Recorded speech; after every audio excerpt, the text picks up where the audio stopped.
கடந்த செப்டம்பர் 8ஆம் தேதி விஹெச்பி லீகல் செல் சார்பாக ஒரு மீட்டிங் நடத்தப்படுது. இந்த மீட்டிங்கில் உச்சநீதிமன்ற உயர்நீதிமன்றத்தில் ஓய்வு பெற்ற 30 நீதிபதிகளும் மூத்த வழக்கறிஞர்களும் சட்ட நிபுணர்களும் கலந்து கொண்டிருக்கிறாங்க.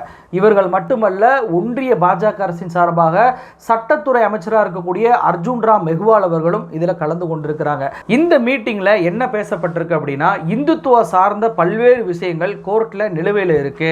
இந்த வழக்குகள் எல்லாம் எப்படி நமக்கு சாதகமாக தீர்ப்பு வாங்குவது போன்ற பல்வேறு டிஸ்கஷன் நடந்திருக்கு. குறிப்பாக பார்த்தீங்க அப்படின்னா, வக்பு வாரிய பில்லாக இருக்கட்டும், கோயில்களை மீட்பதாக இருக்கட்டும், கட்டாய மதமாற்ற சட்டம் சொல்லி பாஜக ஆளக்கூடிய மாநிலங்களில் சட்டங்கள் இயற்றப்பட்டிருக்கல, இதை எதிர்த்து தொடரப்பட்ட வழக்காக இருக்கட்டும், பசுக்களை கொள்வது தொடர்பான வழக்காக இருக்கட்டும், இந்துக்களை பாதிக்கக்கூடிய பல்வேறு சட்டங்களாக இருக்கட்டும், அது மட்டுமல்ல, ஏற்கனவே பாபர் மசூதி வழக்கில் எப்படி ராமர் கோயிலுக்கு ஆதரவாக தீர்ப்பு வாங்கணுமோ அதே போல மதுராவில் கிருஷ்ண ஜென்ம பூமிக்கு ஆதரவாக நம்ம தீர்ப்பு வாங்கணும்.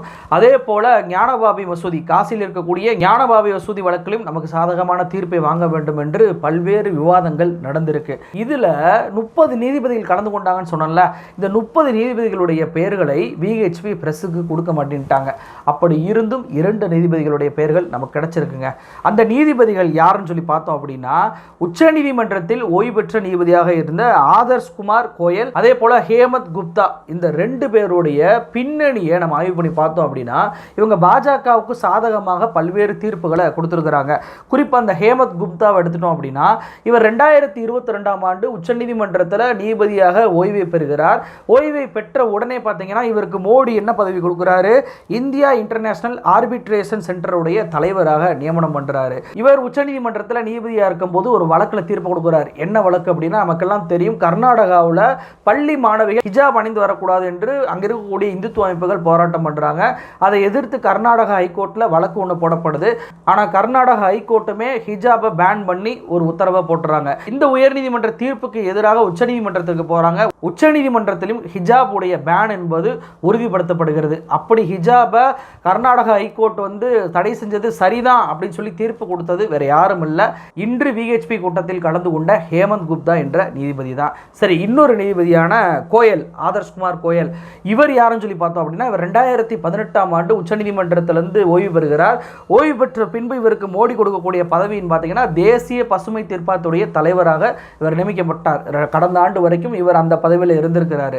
இவர் 2018ஆம் ஆண்டு என்ன தீர்ப்பு கொடுத்துறாரு அப்படின்னா, ஒரு SC/ST ஆக்டில் வழக்கு தொடரப்பட்ட ஒரு குற்றவாளிக்கு பெயிலை கொடுத்திருக்கிறார். இது SC/ST ஆக்டை டைலூட் பண்ணும் விதமாக இருக்கு அப்படின்னு சொல்லி அந்த நேரத்திலே பார்த்தீங்கன்னா, ஒட்டுமொத்த தலித் அமைப்புகளும் தேசிய அளவில் போராட்டம் பண்ணாங்க. அப்போ இப்படியான பாஜகவுக்கு ஆதரவாக தீர்ப்பு வழங்கிய நீதிபதிகள் இருவர் இந்த விஹெச்பி நடத்திய கூட்டத்தில் கலந்து கொண்டிருக்கிறாங்க. அப்போ இவர்களை வைத்து பார்க்கும்போது இப்படியாக 30 நீதிபதிகள் இருக்கிறாங்க அப்படின்னா, இந்த 30 நீதிபதிகளும் தங்களுடைய நீதிபதி பதவி காலத்தில் என்னெல்லாம் தீர்ப்புகளை கொடுத்திருப்பாங்க அப்படின்றத யோசித்து கூட பார்க்க முடியல. இதில் ஒரு கொடுமை என்ன அப்படின்னா, இந்த ரகசிய கூட்டத்தில் ஒன்றிய அமைச்சரான அர்ஜுன் ராம் மெஹ்வால், அது சட்டத்துறை அமைச்சராக இருக்கக்கூடியவரே கலந்து கொண்டது தான். ஏன்னா இந்த மீட்டிங்கில் பேசப்பட்டது அத்தனையுமே இப்போ உச்சநீதிமன்றத்தில் நிலுவையில் இருக்கு.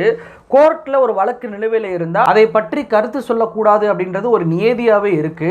அப்படிப்பட்ட சூழ்நிலையிலே ஒன்றிய சட்டத்துறை அமைச்சர் ஒரு சார்பாக பேசப்பட்ட அந்த கூட்டத்தில் போய் கலந்து கொண்டு அவர்களுக்கு ஆதரவாக பேசியிருக்கிறார் அப்படின்றது அவர் வகிக்கக்கூடிய பதவிக்கே எதிரானதாக இருக்கு. இதுல அந்த கூட்டம் குறித்து அர்ஜுன் ராம் மெஹ்வால் என்ன கருத்தை போட்டிருக்காரு அப்படின்னா, ஜுடிஷியரியில் என்னெல்லாம் மாறுதல்களை கொண்டு வரலாம், என்ன சீரமைப்புகளை கொண்டு வரலாம்னு சொல்லி நாங்கள் விவாதித்தோம் அப்படின்னு சொல்லி தன்னுடைய எக்ஸ்பக்கத்தில் வெளியிட்டிருக்கிறாருங்க. அதாவது ஜுடிஷியல் மாறுதல்களை கொண்டு வருவது எப்படி அப்படின்னு சொல்லி யாரிடம் பேசலாம், அதை ஒன்றிய அமைச்சகத்தின் சார்பாகவே ஒரு நிகழ்ச்சி ஏற்பாடு பண்ணி ஓய்வு பெற்ற நீதிபதிகளை கூப்பிட்டு வச்சு அதில் விளக்கம் கேட்டிருந்தாங்கன்னா அதில் ஒரு நியாயம். ஆனால் இங்கே விஹெச்பி என்ற அமைப்பு, இந்துத்துவ அமைப்பு, அந்த அமைப்பு நடத்திய கூட்டம், அது ரகசிய கூட்டம், எத்தனை நீதிபதிகள் வந்தாங்கன்ற பெயர்களை கூட வெளியிட மாட்டாங்க. அப்படிப்பட்ட கூட்டத்தில் போய் நான் நீதித்துறையை சீரமைக்க போறேன் அப்படின்னு சொல்லி ஒரு ஒன்றிய சட்டத்துறை அமைச்சரை சொல்றாரு அப்படின்னா, அப்ப இங்கே இந்துத்துவ அமைப்புகள் தான் நீதித்துறையை சீரமைக்கக்கூடிய வேலையில் ஈடுபட்டு ஈடுபடுறாங்களா அப்படின்ற கேள்வி இன்னைக்கு எழுதா இல்லையா? ஆனா இதெல்லாம் கண்காணிக்கக்கூடிய தலைமை நீதிபதியா இருக்கக்கூடிய சந்திரசூட் அவர்களே மோடி அவர்களை கூப்பிட்டு கணபதி பூஜையை தன்னுடைய வீட்டில் வந்து செயல்படுத்தக்கூடிய காட்சிகளை நம்ம பார்க்க தான் முடியுது. இப்படி ஒரு தலைமை நீதிபதியாக இருக்கக்கூடிய ஒருத்தர் இப்படியான செயல்பாடுகளை வந்து செஞ்சார் அப்படின்னா கீழே இருக்கக்கூடிய நீதிபதிகளுக்கெல்லாம் ஒரு தவறான வழிகாட்டுதலை கொடுத்துறாதா? ஏன்னா அப்படி ஒரு சம்பவமே நடந்திருக்குங்க. அதாவது நமக்கெல்லாம் தெரியும், தேர்தல் பிரச்சாரத்தின் போது அம்பானி அதானி குறித்து ராகுல் காந்தி திடீர்னு பேச மாட்டாரு. ஏன் பேச மாட்டாரு தெரியுமா? அந்த ரெண்டு பேரும் டெம்போவாக ராகுல் காந்திக்கு பணம் கொடுத்துட்டாங்க, அதனால தான் இவர் அமைதி ஆயிட்டாரு. இதை பற்றி ராகுல் காந்தி நாட்டு மக்களுக்கு விளக்க வேண்டும், இது ஒரு மிகப்பெரிய ஊழல் அப்படின்னு சொல்லி தேர்தல் பிரச்சாரத்தில் பேசினார்ல. அப்போ இதை அடிப்படையாக கொண்டு ஒரு பொதுநல வழக்கை ஒன்று பாம்பே ஹைகோர்ட்டில் போடுறாங்க. அதாவது என்ன அப்படின்னா, மோடி அவர்கள் சொல்வதை வச்சு பார்க்கும்போது அவருக்கு நிறைய டேட்டா என்பது கிடைச்சிருக்கு, அவருக்கு ஆதாரம் என்பது கிடைச்சிருக்கு. அந்த ஆதாரத்தின் அடிப்படையில் ஈடியும் சிபிஐயும் அம்பானி அதானி ராகுல் காந்தி இந்த 3 பேரையுமே விசாரிக்கணும். அது மட்டுமல்ல, அம்பானி அதானி மீது ஃபெமா மற்றும் பிசி பிரிவென்ஷன் ஆஃப் கரப்ஷன் கீழே வழக்கும் தொடர வேண்டும் அப்படின்னு சொல்லி ஒரு வழக்கை தொடர்றாருங்க. இதை விசாரிக்கக்கூடிய நீதிபதிகள் 2 பேர் என்ன தெரியுமா சொல்றாங்க? அதாவது இந்த விஷயத்தில் மனுதாரருடைய தனிப்பட்ட உரிமை எங்கேயும் பாதிக்கப்பட்டதா தெரியல, அவ எங்களுக்கு வழங்கப்பட்ட தனிப்பட்ட அதிகாரமான பிரிவு 226 நான் பயன்படுத்தி இந்த வழக்கை நான் தள்ளுபடி பண்றேன், இதை வந்து விசாரிக்க தகுதியற்றது அப்படின்னு சொல்லி இந்த வழக்கையே தள்ளுபடி பண்ணிடுறாருங்க. நமக்கு என்ன கேள்வி வருது அப்படின்னா, ஒரு நாட்டுடைய பிரதமராக இருக்கக்கூடியவரே இப்படியாக டெம்போவாக பணம் அனுப்புனாங்கன்னு சொல்றாங்க. இது போன்ற பண பரிவர்த்தனை நடந்தால் அது சட்டவிரோத பண பரிமாற்றத்தின் கீழே இடி வழக்கு தாராளமாக தொடரலாம். ஆனால் இடி வழக்கு தொடரவே இல்லை, சிபிஐயும் வழக்கு தொடரல. அப்போ மோடிக்கு தெரிஞ்சிருக்குங்க, வழக்கு தொடருங்கன்னு சொல்லி கோர்ட்டுக்கு போய் வழக்கு போட்டோம் அப்படின்னா கோர்ட்டில் இருக்கக்கூடிய நீதிபதிகள் மோடி கிட்ட நோட்டீஸ் அனுப்பி விளக்கம் கேட்டிருக்கணும், அல்லது இடி சிபிஐக்கு நோட்டீஸ் அனுப்பி ஏங்க நீங்க மோடி சொன்னதுக்கு அப்புறம் எந்த நடவடிக்கை எடுக்காம இருக்கீங்கன்றதையும் விளக்கம் கேட்டிருக்கணும். இந்த 2 விளக்கமுமே கேட்கவே இல்லை. ஆனா இந்த மனுவை தள்ளுபடி பண்றாங்க. அப்ப இந்த நாட்டில் மோடி என்ன கருத்துக்களை வேணாலும் சொல்லலாம், அவர் மீது எந்த நடவடிக்கை எடுக்க மாட்டோம். ஆனா அதுவே ராகுல் காந்தி சொல்லிட்டு அவருடைய பதவியை பறிக்கும் விதமாக 2 ஆண்டு சிறை தண்டனை கூட விதிக்கக்கூடிய தீர்ப்புகள் எல்லாம் வருவதை நம்மளால பார்க்க முடியுது. சரி, இது நீதித்துறை சார்ந்த விஷயமா? மோடியுடைய ஆட்சியில் ஐஏஎஸ் அதிகாரிகளுமே சங்கிமயமாக்கப்பட்டிருக்கிறாங்க அப்படின்றதற்கு இன்னொரு சம்பவமே நடந்திருக்கு. செப்டம்பர் 13ஆம் தேதி காங்கிரஸ் கட்சியுடைய சுப்ரியா ஸ்ரீனிட்டே அவர் ஒரு வீடியோ பதிவை தன்னுடைய ட்விட்டர் பக்கத்தில் வெளியிடுறாரு. அந்த வீடியோவில் என்ன சொல்றாரு அப்படின்னா, வரலாறு என்பது எழுதப்பட்டுருச்சு, வரலாறை மாற்ற முடியாது, மோடியை பொறுத்த வரைக்கும் வரலாறு நம்ம எப்படி நினைவு கூறும் அப்படின்னு சொல்ல அந்த பயம் என்பது அவருக்கு வந்திருக்கு அப்படின்னு சொல்லி அந்த வீடியோவில் பேசுறாருங்க.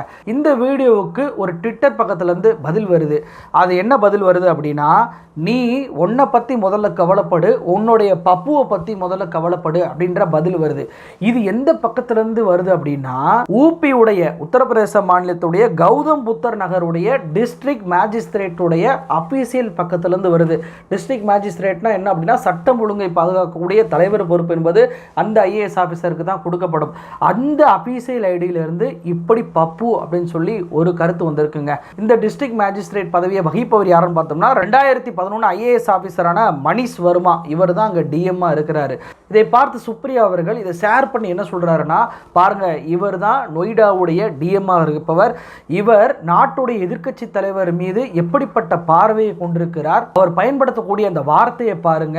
இன்னைக்கு அரசுடைய நிர்வாகத்தில் கூட சங்கிகள் என்பது நிரம்பி விட்டாங்க, அரசியலமைப்பு சட்ட பதவியிலே உட்கார்ந்துகிட்டு இன்னைக்கு வெறுப்பை பரப்பக்கூடியவர்களாக இவங்க இருக்கிறாங்க அப்படின்னு சொல்லி அவர் ஒரு கருத்தை போட, இன்னொரு பக்கம் பவன் கேரா காங்கிரஸ் உடைய பிரஸ் உடைய தலைவராக இருக்கக்கூடியவர், அவர் என்ன சொல்லிட்டார் அப்படின்னா, பாருங்க பாஜக ஆட்சியில் ஐஏஎஸ் ஆபீசர் கூட அரசியல் ரீதியான கருத்துக்களை சொல்வதற்கு உத்தரவு கொடுத்திருக்காங்க போல அப்படின்னு சொல்லி சொன்ன உடனேயே இந்த டிஎம் என்ன பண்றாரு, உடனடியாக ட்விட்டர் டெலீட் பண்றாருங்க. டெலீட் பண்ணிட்டு உடனே ஓடி போய் நொய்டா போலீஸ் ஸ்டேஷன்ல போய் ஒரு கம்ப்ளைண்ட் கொடுக்குறாரு. என்னுடைய அக்கௌண்ட்டை வந்து ஹேக் பண்ணிட்டாங்க, ஆன்டி சோசியல் எலிமெண்ட் என்னுடைய அக்கௌண்ட்டை ஹேக் பண்ணி அதுல வந்து சம்பந்தமே இல்லாம மோசமான வார்த்தைகளால ஒரு கமெண்ட்டை போட்டுட்டாங்க, இதை உடனடியாக நீங்க விசாரிக்கணும், செக்ஷன் 66 பயன்படுத்துங்கன்னு சொல்லி ஒரு எஃப்ஐஆர் வந்து ஃபைல் பண்றாரு. சரி, உண்மையிலேயே இந்த மணிஷ் வர்மா தன்னுடைய அக்கௌண்ட்டை ஹேக் பண்ணிட்டதை சொல்வது உண்மையா அப்படின்னு சொல்லி பார்த்தோம் அப்படின்னா, இந்த போஸ்ட் என்பது செப்டம்பர் 13 இரவு 7:34 மணிக்கு போஸ்ட் பண்ணப்படுது.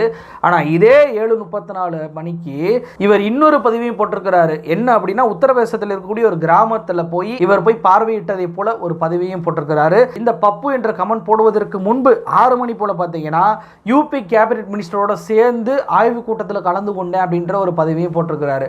அப்போ இந்த பப்பு என்று போடுவதற்கு முன்பும் சரி, அந்த நேரத்திலும் சரி, அலுவல் ரீதியான பதிவுகளை இவர் போட்டுட்டு பப்புன்னு போட்டதை மட்டும் என் அக்கௌண்ட்டை ஹேக் பண்ணிட்டாங்கன்னு சொல்லி இன்னைக்கு சமாளிக்கக்கூடிய வேலையில் ஈடுபட்டுக்கிட்டு இருக்கிறாருங்க. நாட்டுடைய எதிர்க்கட்சி தலைவர் என்பது ஒரு நிழல் பிரதமர் அப்படின்னு சொல்லி அரசியலமைப்பு சட்டம் சொல்லுது. அப்படி அரசியலமைப்பு சட்ட பதவியில் இருக்கக்கூடிய ஒரு நபரை பார்த்து அரசியல் ரீதியாக ஒரு அரசியல்வாதி கமெண்ட் பண்ணார் அப்படின்னா அதை பொருட்படுத்தாமல் நகர்ந்து விடலாம். ஆனால் அரசியலுக்கு சம்பந்தமே இல்லாத சட்டம் ஒழுங்கை பாதுகாக்கக்கூடிய ஒரு டிஎம் டிஸ்ட்ரிக்ட் மேஜிஸ்ட்ரேட்டே பப்புன்னு சொல்லி கருத்து பதிவிடுவதை எப்படி பார்ப்பது? சுப்ரியா சொல்வதை போல அரசு நிர்வாகத்தில் சங்கிகள் நிரம்பி விட்டார்கள் அப்படின்றது தான் நம்மளால பார்க்க முடியுது. அப்போ இங்கே நீதித்துறையும் சரி, அரசு நிர்வாகமும் சரி, மோடியுடைய ஆட்சியில் மிக மோசமான நிலையை அடைஞ்சிருக்கு.